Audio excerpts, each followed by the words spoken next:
এখনো ভিতরে যাইনি, এখানে আছি সবাই।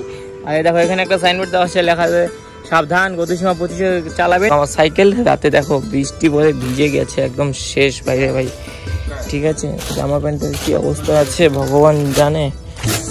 যাই হোক, गोवा नहीं है गोला है, जिसे बोलते हैं बंदूक का गोला, वही ये मंदिर है। সো হে গাইস, শুভ সকাল, সুন্দর একটা ব্লগে তোমাদের সুস্বাগতম। আজকে হলো আমাদের 19তম দিন। আর আজকে আমরা ছিলাম গোলায় একটা মন্দিরে। এটা হলো দুর্গা মন্দির এবং এখানে আমরা রাতে স্টে করেছিলাম। প্রচণ্ড হাওয়া এবং বৃষ্টি ছিল, ওয়েদার এখনও খারাপ, ঘুম ভালো হয়েছিল। বাট আমার শরীরের জীবনের একটাই প্রবলেম যেটা ছাড়বে না, সেটা হলো অ্যালার্জি, যার জন্য কালকে ওষুধ পাইনি আর কেনা হয়নি। যাই হোক, এখন আমরা এখান থেকে রওনা দিচ্ছি। সকাল হচ্ছে পাক্কা 6টা। আর আজকে হলো শ্রাবণ মাসের 3য় সোমবার, এরপর আরেকটা সোমবার, তারপর শ্রাবণ মাস এবারের জন্য একদম শেষ হয়ে যাবে। যাই হোক, আমরা এই যে সকাল সকাল সাইকেল নিয়ে নিচ্ছি, সবাই বেঁধে যাত্রার মতন দিয়ে, তারপর এখন এখান থেকে দিব রওনা। তো চলো। আর এখানে দেখো এত সুন্দর একটা বিল ছিল ভাই, এটা ছিল মন্দিরটা, সামনটা। এখানকার পরিবেশ খুবই মানে একদম শান্ত স্বভাব, খুব ভালো একটা পরিবেশ ছিল, কোনো ক্রাউড ছিল না, একদম নিরিবিলি। এখানে মনে হয় থেকে যায় এরকম একটা ব্যাপার ছিল। চলো আপাতত রওনা দেই। আর আজকে আমরা এইখান থেকে যে আমরা হরিদ্বার যাব, সেখানে দূরত্ব হলো 314 কিলোমিটার। আর 314 কিলোমিটার আমরা 4 দিনে কমপ্লিট করার চেষ্টা নিয়েছি।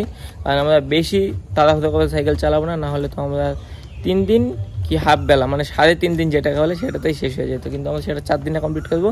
এই হলো আমার সাইকেল। রাতে দেখো বৃষ্টি পরে ভিজে গেছে একদম শেষ বাইরে ভাই। জামা প্যান্টের কি অবস্থা আছে ভগবান জানে। गोला है, गोवा नहीं है गोला है, जिसे बोलते हैं बंदूक का गोला, वही ये मंदिर है। इसी मंदिर में हम रात को सोए थे। अब इधर से कितना हो गया, 6 बजने वाला है गाइस। हम लोग इधर से जा रहे हैं, अब इधर जाएंगे केदारनाथ के लिए जाएंगे। केदारनाथ का हालत बहुत खराब है, केदारनाथ का हालत बहुत खराब है। हम लोग आराम से जाएंगे, इधर से विस्तारे बन चले इससे जाने गाइस। দেখো ময়ূর গাছের মধ্যে, সকাল সকাল বেরিয়েই প্রথমে ময়ূর দেখলাম।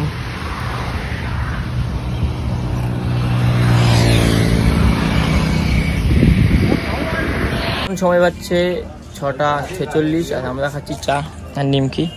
এই যে এরকম একটা লোকেশন দেখাচ্ছি, চা নিমকি। আমরা একটু রেস্ট নিয়ে নিলাম, প্রচণ্ড কষ্ট হচ্ছিলো চালাতে। একে ছিল বৃষ্টি আর দুয়ে তো শরীরটা একটু খারাপ আজকে, তাই জন্য এখন রেস্ট নিয়ে ওদিকে যে ভাইরা খাচ্ছে। ঠিক আছে, ওরা দুজন ওখানে বসেছে, আমরা দুজন এইখানটায় বসেছি। তো চলো এখান থেকে চা খেয়ে রওনা দিতে হবে। আর আজকে আমাদের গন্তব্য হলো পিলিভিট। এখান থেকে হলো 95 কিলোমিটার। সেটা আজকে আমরা কমপ্লিট করতে পারলেই আমরা অনেকটা দূর পৌঁছে যাবো এবং সেখান থেকে থাকবে 214 কিলোমিটার হরিদ্বার। তো চলো চাটা খেয়ে এখান থেকে রওনা দিই। আমরা আছি গোলা পার করে দুধুয়া রিজার্ভ ফরেস্টে। এখানে হলো বাঘ আছে, দেখো ফরেস্টটা কিছুটা বোচামারি, মানে এইসব বাগান ফরেস্ট দেখলে আমার মাথায় প্রথম যেই কথাটা আসে আমাদের বোচামারিতে এরকম ভাইবস পাওয়া যায় ভাই। এই আর কি, দেখো আমরা এখন আছি দুধুয়া ফরেস্টে। এই জায়গাটা এত সুন্দর নীরব পরিবেশ, এখানে কিন্তু যখন তখন বাঘ চলে আসতে পারে, বাট খুব কম। ভাই রে ভাই, জায়গাটাই ভয়ানক, অনেক লম্বা, অনেক বড় এই ফরেস্টটা এখানকার মধ্যে। চলো তোমাদের নিয়ে যাচ্ছি। আমি তখন গোলাপাড়ার একটা ফরেস্টে দেখিয়েছিলাম এবং বলেছিলাম সেখানে যে সেখানে বাঘ আছে, এবং তারপরে আমরা আরেকটা ফরেস্ট পাই। সেখানে দেখো এই যে এটা হলো ফরেস্ট, এটা হলো এন্টার পথ। আমরা এখনো ভিতরে যাইনি, এখানে আছি সবাই। আর দেখো এখানে একটা সাইনবোর্ড দেওয়া আছে, লেখা আছে সাবধান গতিসীমা 25 চালাবেন, ঠিক আছে গাড়ি। এবং তারপর লেখা আছে যে কৃপয়া মানে হর্ন না বাজায়, এসব লেখা আছে। তো এটা দেখালাম তোমাদের, দেখো আবার ভালো করে। তো আমরা তো সাইকেল নিয়ে যাবো, আমাদের তো জীবনের রিস্কটা একটু বেশি, কারণ বাইকওয়ালারা এবং গাড়িওয়ালারা তো টুস করে উড়ে যাবে। কিন্তু যদি আমরা সাইকেল নিয়ে যাই, আমাদের বাঘ ধরতে 1 সেকেন্ডও লাগবে না। দেখি সব ভগবানের উপর, এমনিতেই তো সব কিছু খারাপ যাচ্ছে। তো চলো যাওয়া যাক, যা হবে ওপারে গিয়ে, তার মাঝখানে কিচ্ছু হবে না। চলো। হচ্ছে দুপুর 12:30 আর আমরা এখানে প্রায় 1 ঘন্টার মতো ঘুমালাম।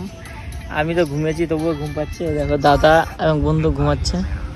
भाई यार मेरे में जमजम वाला इनकी माँ लोग दिखाता हूँ, रुक जाओ भाई, गाइस दिखा रहा हूँ।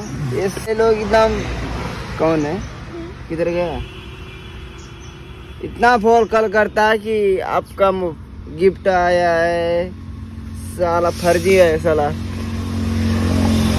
दिन में 2-4 बार आता है भाई, कॉल करता है कि आपका 14 प्रो मैक्स गिफ्ट निकला है।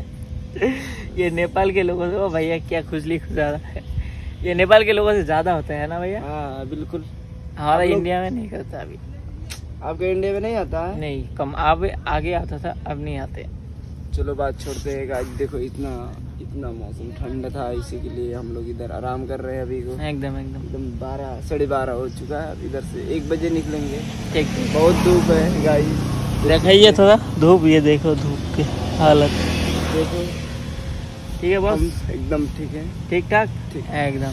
चलो सो जाओ बॉस, हम भी सो जाते हैं, बाद में निकलेंगे यहाँ से। ঠিক। তো রাইট নাও আমরা আছি এই রাস্তার পাশে, এই একটা গুরুদুয়ার, তার গেটের সামনেই আছি আমরা।